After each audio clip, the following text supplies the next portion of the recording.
Welcome to the first ever episode of Built to Scale by PrimeGrowth AI.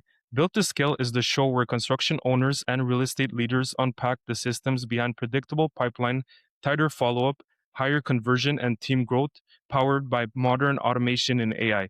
Today's guest is a real force in modern construction. Audree Grubesic is helping push the industry forward through offsite and modular building, construction tech, and straight up execution reality. She's the co-author of the Modular Mindset, founder of Offsite Dirt Network, and she currently serves as Chief Revenue Officer at Merlin AI, while also working through dynamic modular solutions to help teams deliver modular projects faster, smarter, and with fewer surprises. Audree, welcome to the show.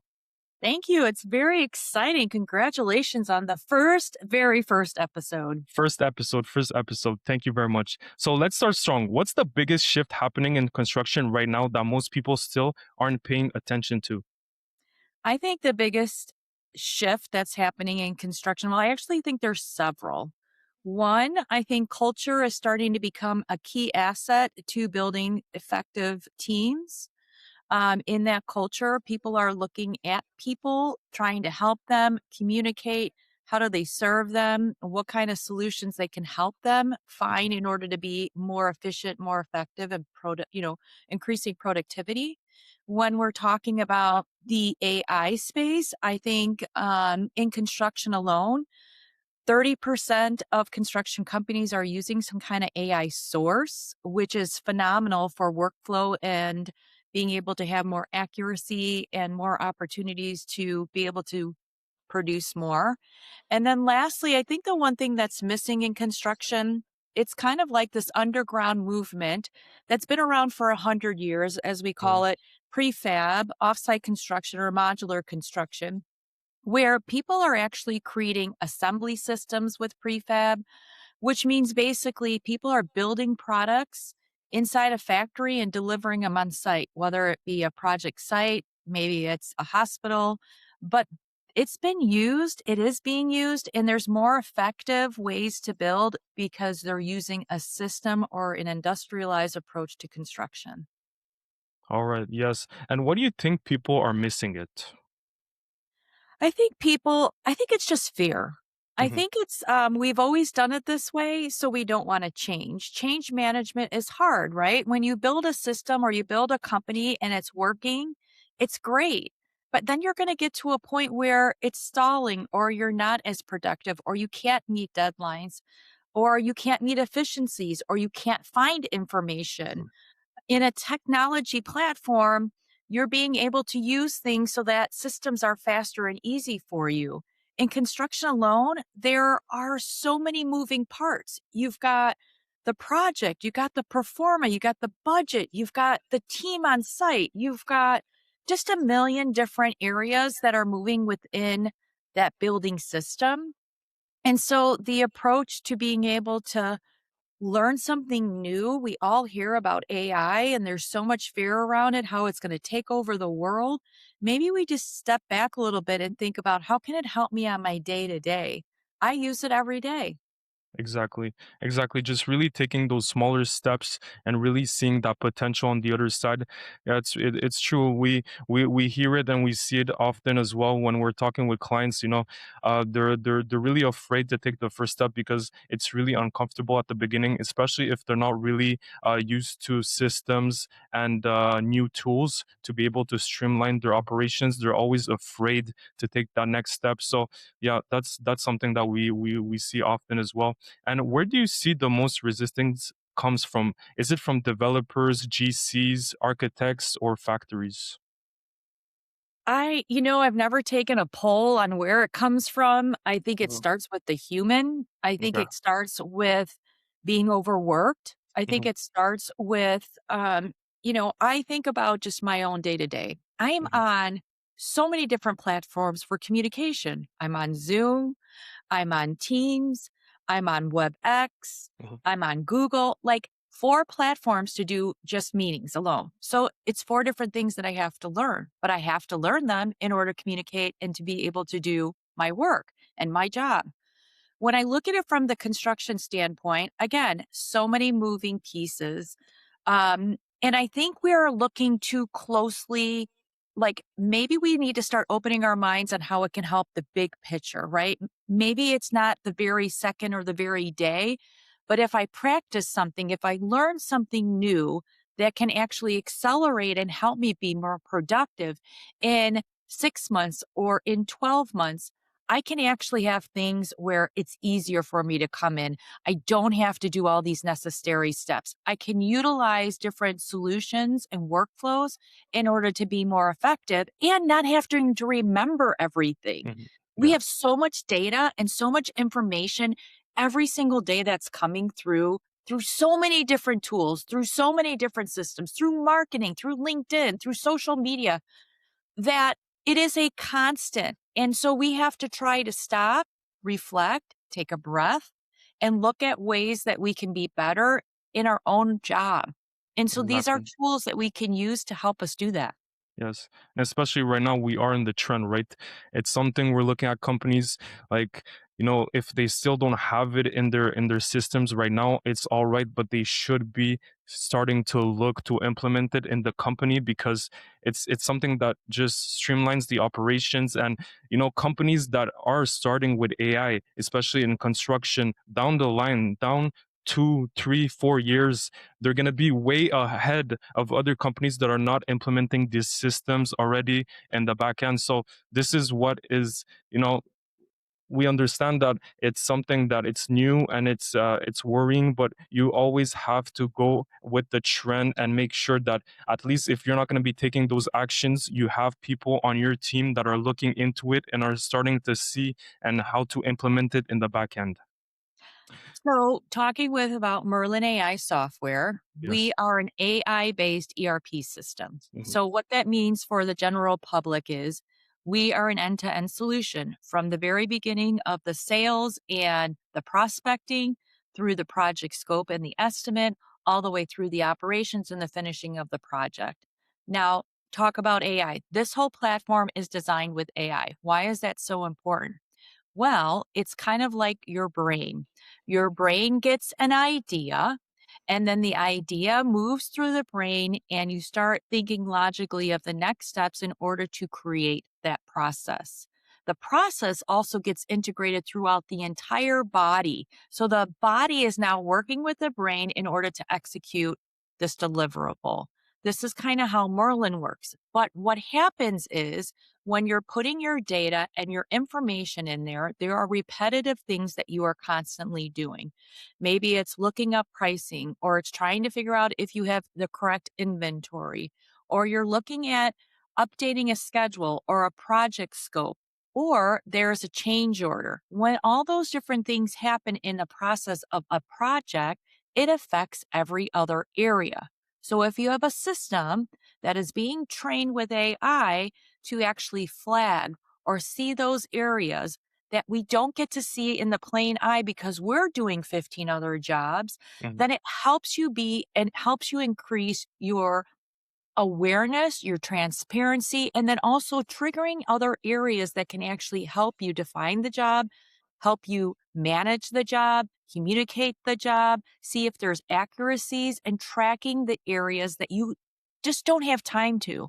For example, we have lots of builders that actually have change orders, sheets and Excel sheets of change orders. So what do? They go in, they they fulfill the change order, they manage that area of the project. And then what happens is they never have time to reflect and look back at it.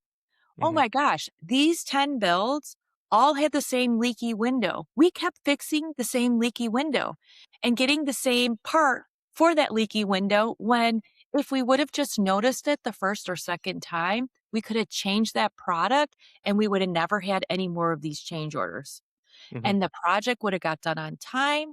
The client wouldn't have had to spend more money because it's a change order, or the Yeah. company wouldn't have had to spend more money for that change order. This is just one small example of how AI is actually helping us with these systems, with these workflows.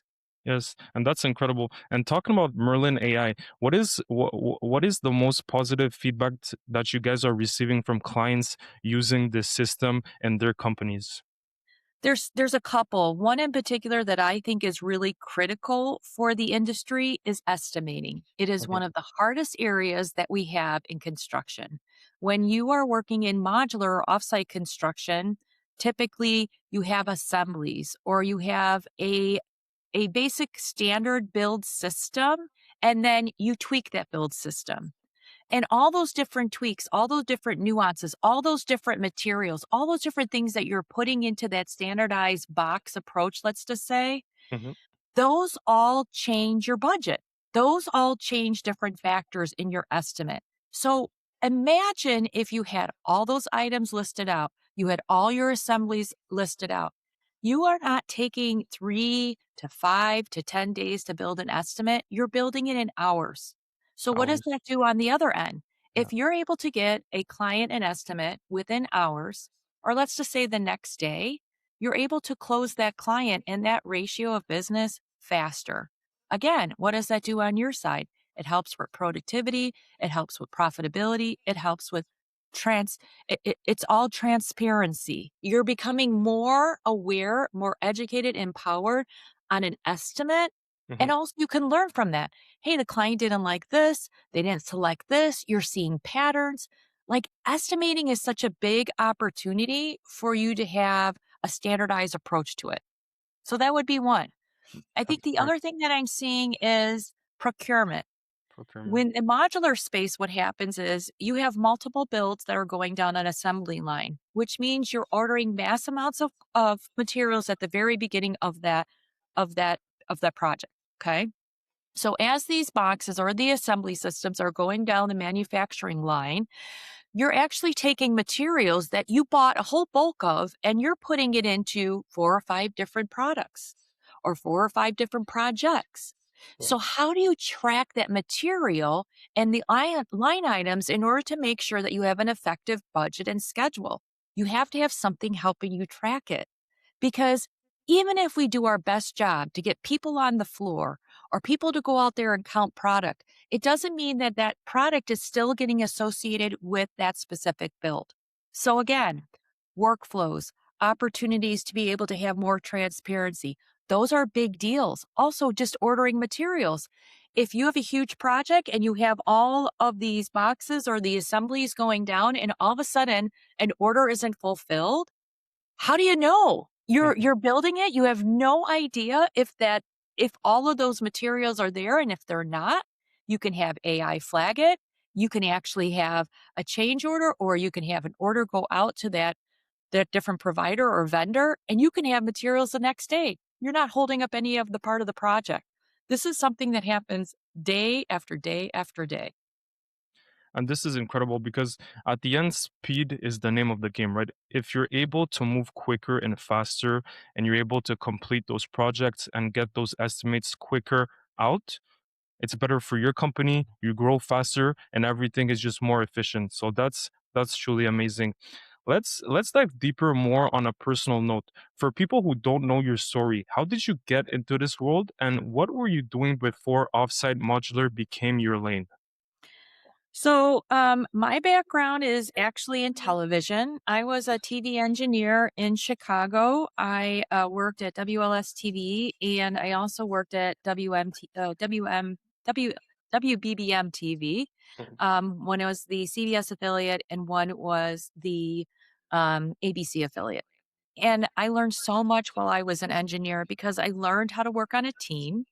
I learned all the nuances that it took, the critical pathway to building a broadcast system and being able to work in an environment where so many exciting things were happening on a day to day basis. It was always change. I was always in change management because things were constantly moving.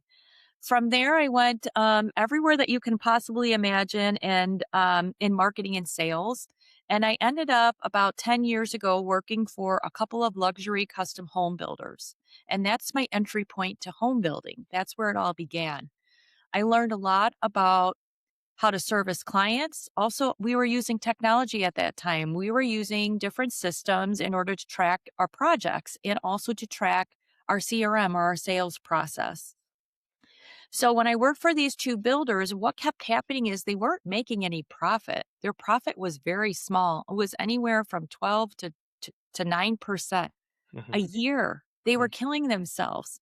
So I heard about modular construction through one of our builders, and he was telling me that on the East and West Coast, they've been using this forever. Like, this isn't something new.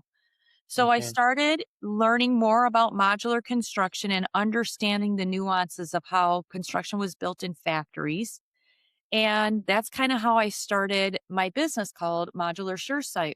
So I worked with a general contractor in Colorado who was licensed, and together we obtained 5 projects. And what I start seeing with the 5 projects is each one of them had different manufacturers that they were using in order to build these houses. And so we were doing the general contracting part of it. So we were doing like the site work, we were stitching the houses together, we were doing all of the on site integration for these units. And what I started seeing was our efficiency on site started getting faster. So Hmm. our very first project took 12 months in modular construction, and if you were doing it in traditional construction in the area that we are building in the mountains, it would have taken 36 months Wow. because 80% of the house was built in the factory and shipped on site. The other thing that started happening is our pre-construction and our construction teams, our trades and stuff start getting faster at doing their jobs. So the electrician was only out for 1 day instead of several days. Our plumber would have their rough-ins and all of those different details done in hours, like super fast, because there wasn't a lot of work for them to do because, again, it was done in the factory. So by the end of the project, the last project that we did in Colorado took us 28 working days to complete. Wow. It took us 6.5 hours to get the building permit because it was in Denver, which is a super busy marketplace. And then we had the house delivered. It was set on site in 3 hours. We had it stitched up within 2 days. And then tying in the MEPs, which is the mechanical, electrical, and plumbing, setting some of the sliding glass doors, doing some touch up, and finishing landscape. We did it in 28 working days. Wow. That's incredible. You That's can't build a incredible. house in 28 working days when it gets on site. Wow. It's not possible. Yeah. Well, that's where modular construction really piqued my interest. And when I was doing those builds, I started videotaping myself Hmm. and showing people what was so important about this type of construction and innovation. And that's where Offsite Dirt Network was kind of created. Hmm. And right now we have 500 videos. We've interviewed over 1,000 people Amazing. all over the globe that are using some kind of offsite construction, high performance build, lean manufacturing. We've got experts. We've got like 20 expert contributors on that site that are giving away information for free so people can learn and educate themselves in this area. Wow. That's amazing. Tell me, why do you think that still there are some companies out there that are doing traditional construction, traditional build where they don't prefab it and they're just still staying in that route? What's the biggest difference in terms, let's say, of quality? You know, I can't honestly answer that because everybody builds differently. And when we look at the offsite construction industry, it's only makes up 6% of the marketplace. So 94% is traditional build. The problem that we're facing though is that there's less people that are coming to the trades. The people that Hmm. are in construction right now are between 40 and 60 year old that are actually the on-site supervisors. And in 10 years, they're going to be retiring. Wow. We also don't have the labor force. We also need to start looking at sustainability and how we're helping the earth. So we have to start looking at materials. We have to Hmm. look at how we're disrupting the site. And then in general, we're 5 million households short for the amount of people that are living in the United States. Wow. 5 million homes. That's a lot. We need high productivity. That's why the production builders, they have it down. And a lot of the production builders are using a prefab or a standardized approach. They're using a panel system. They're doing things, but they're just not talking about it. It's just not Hmm. measured.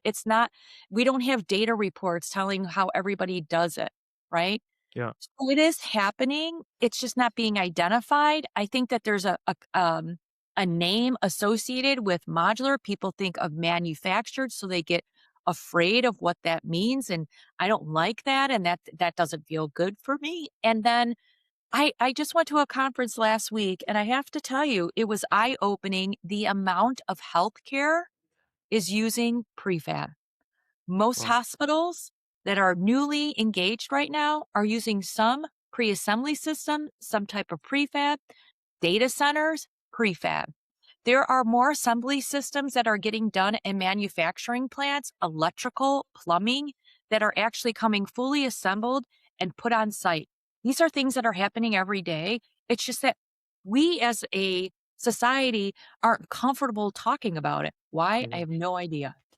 Wow, that's crazy. And I wanted to touch up on a point you said that there's less of the younger generation getting into construction. Why do you think that is? Because I think social media has warped their brains. Yeah. Yeah. So they're essentially going in a And different me route, right? too, and me too. Like, you can't have a business right now without Yeah, social media. You can't. exactly. It's a digital form of communication about your brand. We know that. That's why Hmm. we're on a podcast. Yeah, We're trying to reach the masses. How do we do that? By communicating and having tools to do that. I exactly. think that a lot of younger adults have lost connection with who Hmm. they are. They Okay. numb themselves on the phones. They see what everybody else is doing. And so they're in constant competition and judgment and judging themselves. Hmm. I think that people think that they're going to be the next star that is coming off of TikTok. Hmm. And what they don't realize, because I've talked to those influencers are working 7 days a week. They're Yes, working 6 hours to 10 hours a day. They're 100%. creating content, following people. It's a job. So I 100%. look at that. And then I also look at gaming. I like Hmm. gaming. I think there's something very creative and Hmm. exciting about it. But I also think if you're sitting in front of a game for 8 hours at a time, then maybe you need to reflect on, are there other things in your life that you need to look at and maybe be involved in? Yes, Just a 100%. thought. And again, we're coming from an older perspective. Yeah. Younger generations have things that they're figuring out and they're doing. I have actually an Offsite Dirt Network. Mhm. Most of my staff are in their 20s. These Oh, are really hard working individuals. They have a different way that they like to work and how they like yeah, to look at things. The ways that they meet deadlines are way different than how I work, but they're bringing in a voice that needs to be heard. They all need to be heard. We all need to be heard. We all need to be seen. But I just feel like college has been pushed on a lot of people. That was kind of the generation I came from. If you didn't go to school and have a degree, you can't be anybody. Now we're starting to realize if you can go into a trade like being a plumber. Do you know plumbers and electricians make anywhere from $100 to $300 an hour? yeah, Like, insane amounts of insane. money. And then they Yeah, have freedom, yeah, right? So I talk about these things because there are small shifts.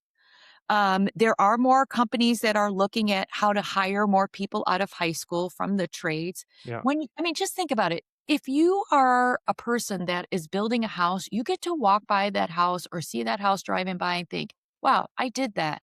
I built something. It's there. I can tangibly see it.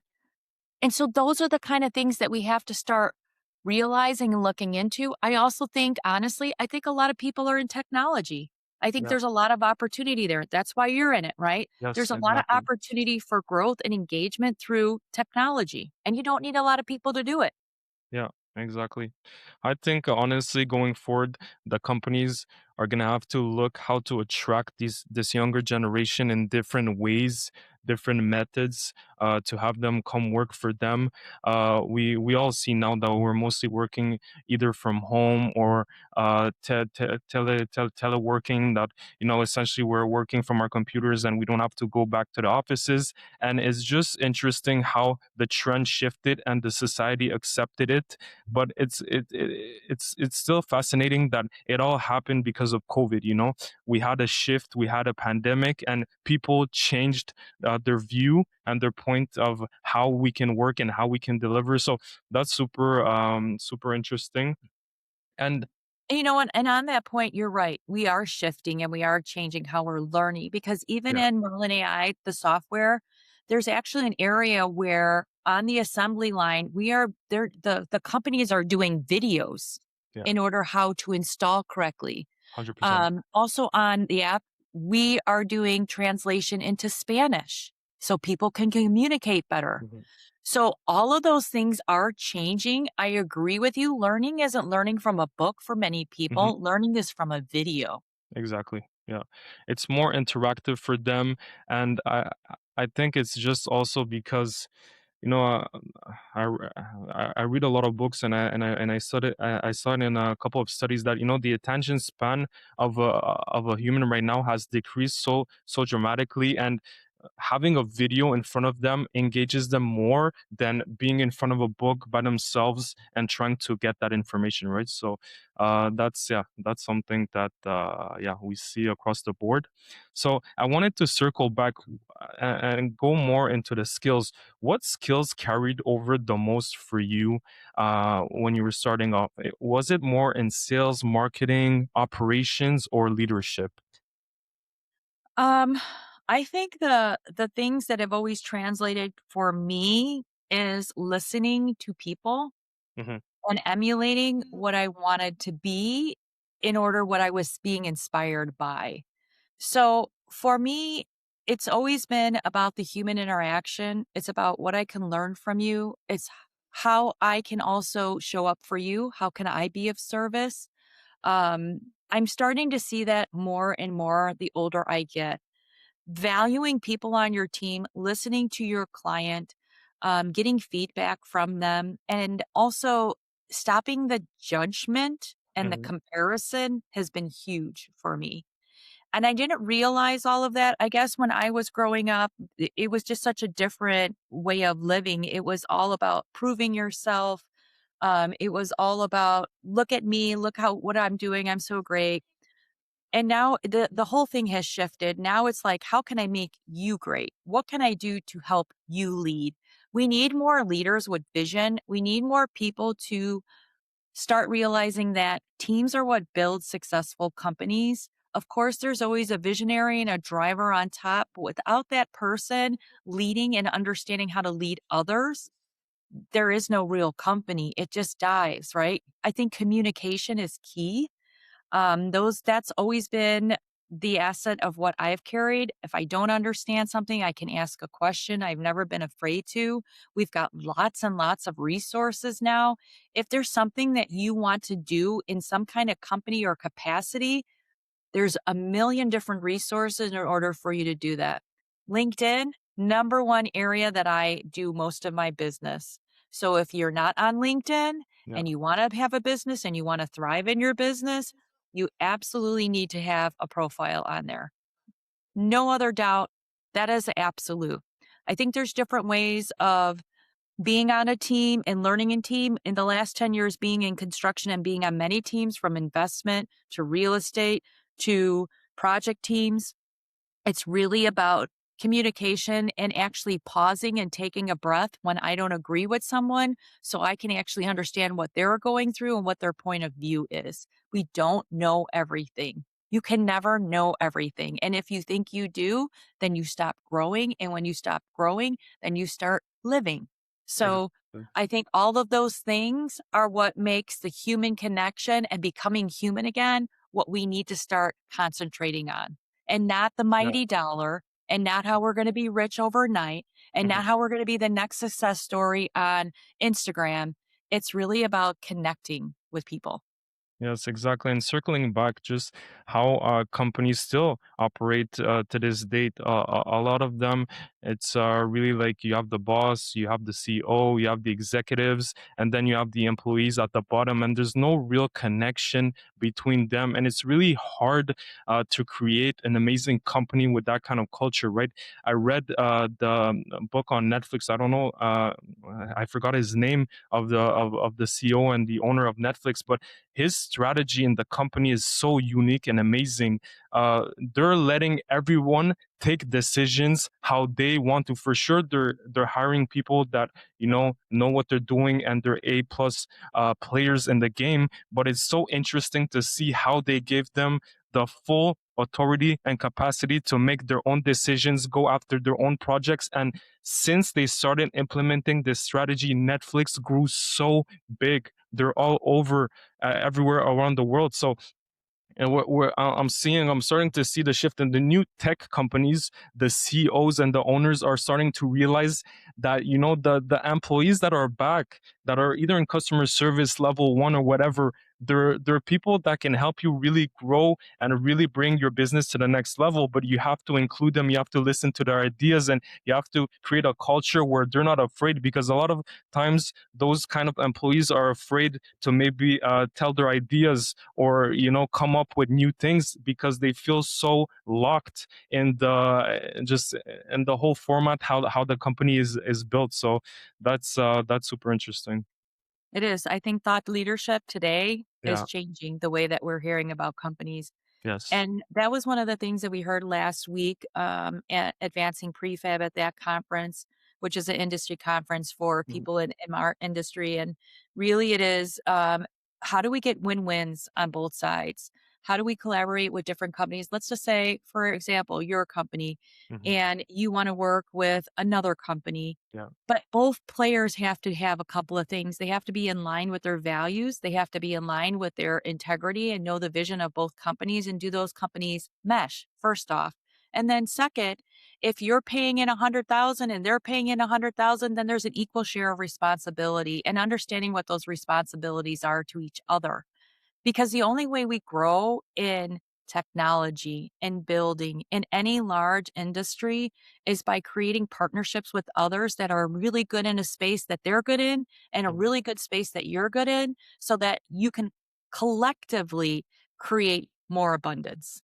Exactly. And if we take a look a little bit on China, their model is really open source. For most of their companies, they have everything that is visible to other companies. And if you take a look at their construction and what they're doing there, it's incredible. The speed, the efficiency, and just it's on another world. So it really shows how they're able to collaborate together and really grow as not just a company but as a country in its whole. So yeah, that's I agree with you there. I think the thing that's also holding us back here in the United States is the amount of code compliance.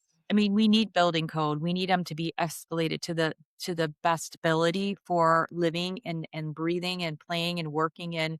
But we also have to have like some standardization in order, because, for example, if I'm building a modular build in California in LA, and then I'm building that exact same building in San Diego or Sacramento, each one of them has different municipalities, and they have different Mhm. building codes. Yeah. And what it does is it just makes it harder for those projects to get through the process. So, on a government level, on a building and planning level, we need more support there. I Mhm. remember being in Denver, and they had people after people leaving because it was so stressful, and they didn't have enough people helping in those building departments to review projects, to move things through, to help explain what was wrong with a plan detail so that they could get it right and get it done so it could go through the system faster. We are in such delay, and I'm not blaming anybody. I'm just saying there needs to be some more support, because again, those people that I was meeting in the building department, I felt bad for them. There was Mhm. many times I would sit there and listen to them, and just sit there and listen, because they were so stressed out about the amount of workload that they had in order to get plans approved and how they were going through their system. So it's not only on the human level, the people Yeah. building the buildings, there's so many other areas that projects have to go through that take so much time. And then lastly, it is the financing arm of these projects. We've been sitting still with building. We have not got as many projects funded because there's so many different requirements and so many different hoops that people are running through. Again, I understand that there's compliance and there has to be safety and there have to be things that have to be understood about a project in order for it to be effective. But these are the areas where we are backlogged and we are not being able to move things quickly. Where China, I think it's a whole different story. They have a Yeah. different way that they run their projects and their project line and their approval system. So Yes. again, we're not comparing apples to apples by any means. Yeah, that's something for sure. They're completely different in terms of their governments. And what's a real struggle or hard lesson that you had to learn early on that shaped you and the way you operate today? I think the hard lesson that I had is that sometimes I walk into projects or Hmm. walk into opportunities with people before I really know all the information. I always go on my gut, which is not a bad thing, but I Hmm. also think that maybe not every client or every project or every opportunity out there is one that you should grab. Yes. And I'm learning that more and more in my life now. I'm being more discerning. Yeah. I am really looking at the value of that person and how we can contribute together, how we can collaborate together, and if they have the same values and integrity that I have. Because I'm a hardworking person. My time is just as valuable as their time, and even less than because I have so many different responsibilities that I fulfill on a daily basis. So now I'm just starting to realize that maybe not every project is the project for me. And maybe not every person is the right person for me, and that's okay. Yes. Quality over quantity, right? So we spoke about it Absolutely. previously. And if a general contractor or developer is considering modular, what are the 3 5 decision gates that determine whether the project succeeds or becomes a headache? Well, one, in prefab, it's always the pre-construction team, Hmm. which means that you have to have all of your people from your general contractor to all your engineers, your architects, the modular builder, transportation, set and stitch, all understand the project and be informed about all of the assets, responsibilities, and the scope of work. That's number one. So pre-construction is huge, and having Hmm. your team together for communication and understanding the workflows is essential. I think maybe the other disconnect would be not understanding about transportation, logistics, and set and stitch, because that is a huge asset to making sure that your project is done on time and completed correctly. So I think knowing where the job starts or stops at the modular factory and what happens after that is critical for success. I think open communication with the owners or the developers of the project is key for success. I think sometimes there's misconstrued information, or the developer might be new or builder might be new to this process, so they don't understand all the areas that Hmm. they should know of. So, again, communication is key. And then lastly, I would also say that you have to know the factory that you are working with, the manufacturer. Hmm. You have to go to the factory if you are doing a project, period. You have to know the people you are working with. You have to know about their warranty. You have to know about their scope of work. You have to know about the materials that are going into those builds.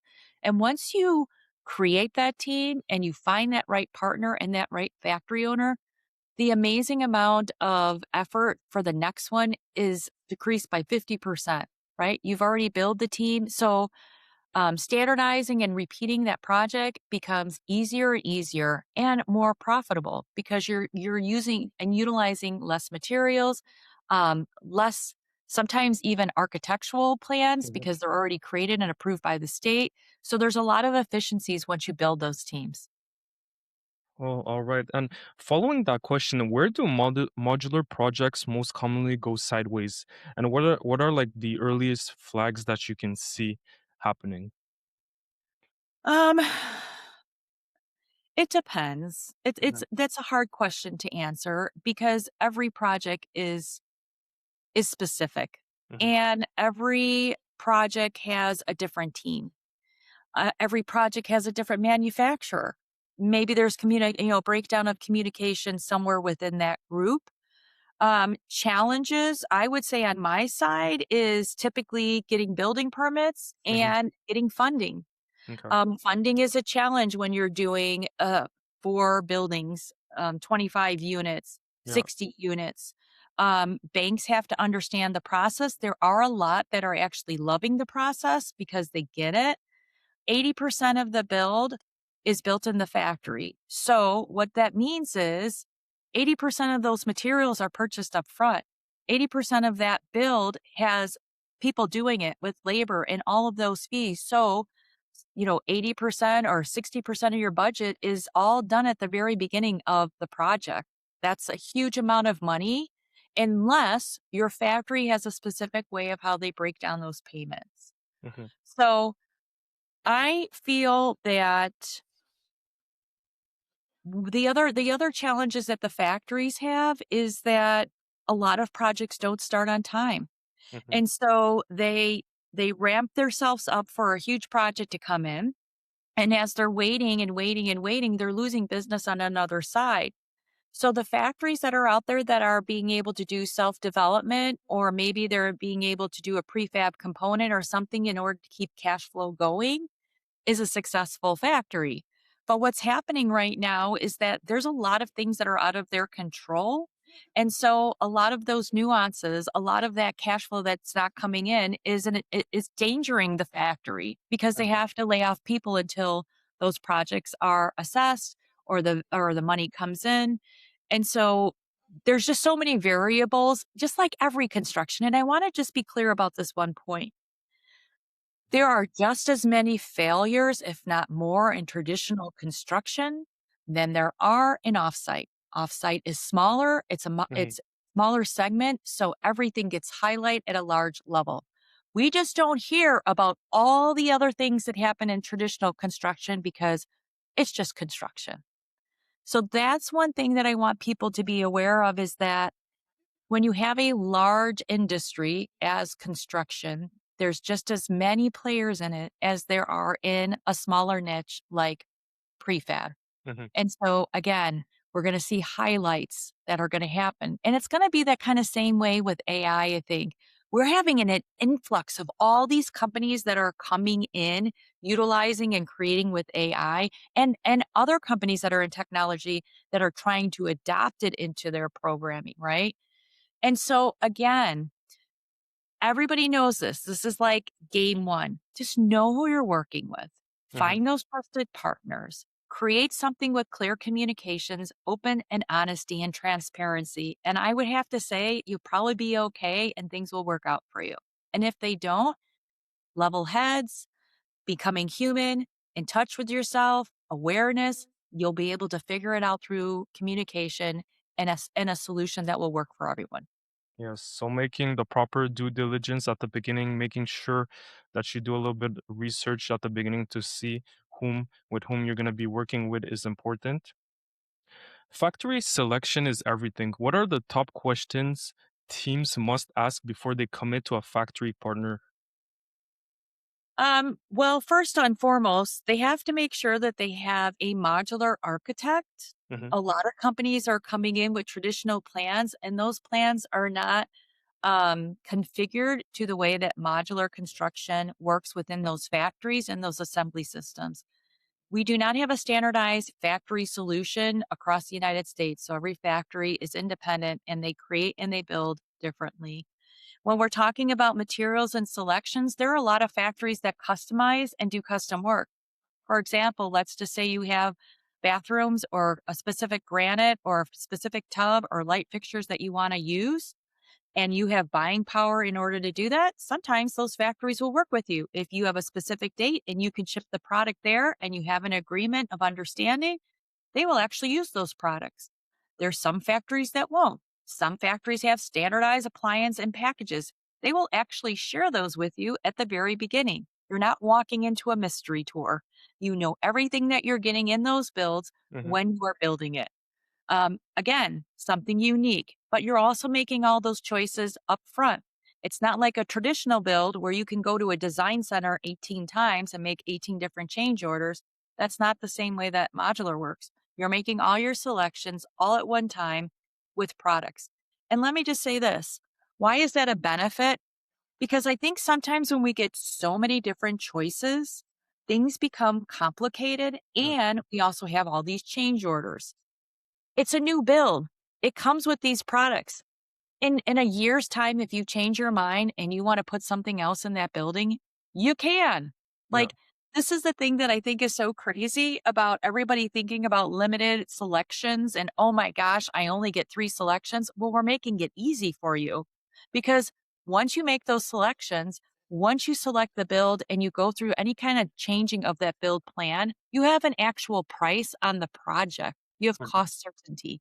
And that's another thing that we didn't discuss in modular construction. You're walking away with a price that doesn't change. Can you say that for traditional construction? yeah. So that's something that's incredible, right? It means it gives you all the information, the data. It gives you everything that you need at the beginning to understand what are you going to be paying for and how much does it cost. So, yeah, compared to traditional where they're starting to build and there's issues or mistakes or they have to change some stuff and the price is never accurate and so And sometimes that's it's not even the builder. hmm It's the person on the other end that keeps changing their yeah, minds, right? So exactly. let's keep in mind the builders that we have out there, the traditional builders, I have a love for too, Yeah. because they're hardworking individuals trying to meet deadlines that sometimes are unrealistic. hmm And they're out there killing themselves for very low profits. They're not making huge amounts of money like everybody thinks. And they're hmm very hard workers and they Yeah. have to ensure other people working on their crews. So I am an advocate for both sides. Yeah. The only reason why I really love prefab and standardize and modular construction is because we have to start meeting standards of quality. We also have to start meeting standards of efficiency and productivity. And with these systems, we can do that. Exactly. Exactly. So that's amazing. And I wanted to know, you're running multiple engines, Offsite Dirt, DMS, Merlin AI, speaking, the book. What's the through line connecting all of it? Human. It's the Mhm. human connection, right? I'm Yeah. doing all of this one because I believe in this type of construction. All of my businesses actually layer on top of it. And my background has been marketing and sales. So Mhm. I see areas where we can have opportunities. I appreciate having the opportunity to work with some of the most phenomenal business owners and people. I actually every day say how grateful I am for Mhm. working with the people I do. They respect me. We have a collaborative partnership on all of the businesses that I'm involved with. They are innovators. They are over out of the box thinkers. They too want to see the industry grow. And it helps me to keep feeling young inside and aware of the changes and the evolution of how we're building. So for me, I'm always excited about that. And it always comes down to the foundation of people that I work with that makes the industry so great. That's amazing. That's really, it really needs, you really need to be a special human to really consider the outer parts and, make sure that, that's something that really motivates you every day to come in and really, have that human connection and do great business at the end, right? And how do you prioritize without the drowning? What's your weekly operating system, the routines, decisions, or rules that keep you focused? Um, we kind of talked about this before. Like, I am still looking, and maybe Mhm, somebody that's listening to this podcast can help. mhm, I am looking for a software that can help manage my 8 Gmail accounts, my 8 email accounts. mhm. I live by my calendar. I block out time for every specific client, every specific meeting in order to know exactly where I'm supposed to be. I need an assistant. I would love to have an AI assistant. I try to use different workflows. I'm still learning how to do that. I'm sure there's masterminds out there that can help me. Um, but it's a nuance. I have to say, when I work now, I've been doing it for so long.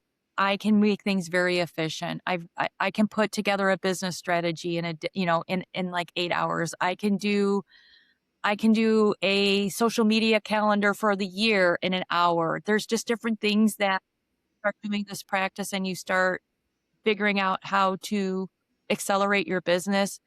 You just learn tools in order to make it effective. I love technology. I think what Merlin AI software is doing for builders is exceptional. I love the product that they are creating and how it continues to evolve. I love that about technology. I feel sometimes like I just don't, there's so much to learn out there. And so I've always got to take a step back and bring myself back to the earth and ground my feet and say, but today is done. And how did I contribute? How did I love? How did I inspire today? And so that's the takeaways that I work on every day. Amazing. And emails besides, if you could automate 60% of repetitive work in the next 30 days, what would you automate first and what must stay human? Um, Meetings have to stay human. Mhm. Connection and places need to stay human. There's no other way. I like to work with people that I can actually be around and actually feel their energy and making sure that it's aligned with mine. So that's a big deal. If I could do 60% of my workflows, it would be scheduling meetings, it would be taking care of my emails, it would be helping me with all those different things that I spend hours on every day that I hate spending hours on. I'd love something to come in that can organize it all. And at the end of the day, I can plan the next day. That's what I would love. Yes, that's amazing. And towards the end, we created like a quick lightning round. Okay, so it's simple questions that we ask you, and just trying to get a simple answer. So, what's the biggest myth about modular? That it is super cheap. Super cheap. One red flag in a modular partner.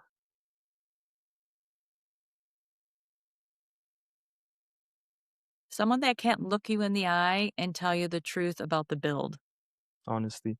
One metric you watch weekly. I don't know if I have a metric that I watch weekly, to be All honest. right. Sorry. And the last one trend you'd bet on for the next 24 months. AI. AI. And for the builders and developers listening, what's one step they can take this week to become modular ready?